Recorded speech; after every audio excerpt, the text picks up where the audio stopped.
Vous êtes le Barça, vous ne pouvez pas vous satisfaire seulement de ça. Marcus Rashford a trop de déchets avant de marquer, et je l'avais déjà dit contre Elche après son but. Il y a trop de déchets avant de mettre un but.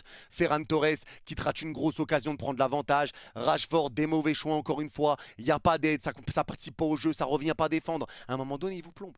Il vous plombe. Et la réalité, elle est ça. Elle est là. Et il n'y a pas Rafinha et tu sens qu'il n'y a pas Rafinha.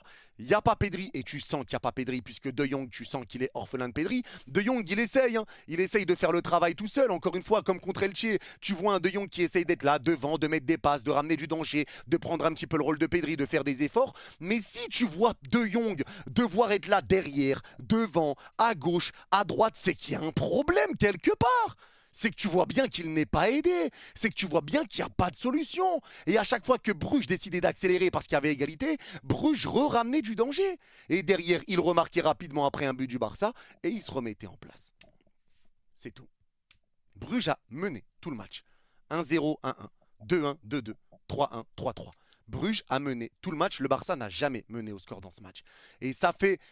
C'est incroyable pour Bruges, puisque Bruges est une équipe qui est sous-cotée. Et les équipes belges sont sous-cotées en général. Et ça met du respect sur Bruges, parce que Bruges est invaincu à domicile depuis avril. Il y a des joueurs de qualité, il y a des joueurs de talent. Ils pratiquent un beau football, ils savent jouer au ballon et encore plus à la maison. Mais il faut respecter ces équipes-là, ces équipes belges qui sont vraiment beaucoup trop sous-cotées à mon goût.